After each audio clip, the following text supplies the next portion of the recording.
चॅनलला सबस्क्राइब करा आणि बेल आयकॉनला प्रेस करा।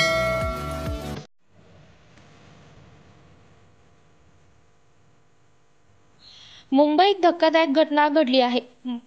मध्य रेल्वेच्या दादर स्थानकावर चालत्या ट्रेनमधून एका तरुणीला एका हल्लेखोराने बाहेर फेकून दिले। पुण्याहून मुंबईकडे येणाऱ्या उद्यान एक्सप्रेस मधल्या महिलांच्या डब्यात ही भयंकर घटना घडली। सुदैवाने यात ही तरुणी बचावली। या घटनेनंतर पुन्हा एकदा रेल्वेतून प्रवास करणाऱ्या महिलांच्या सुरक्षिततेचा प्रश्न ऐरणीवर आला आहे।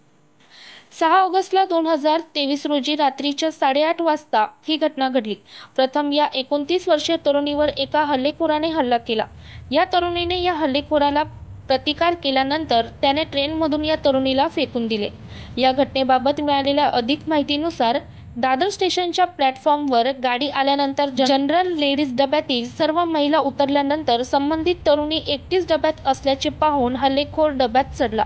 यावेळी तरुणीने त्याला प्रतिकार केला। झटापटीत हल्लेखोराने चालत्या ट्रेनमधून फेकून दिले।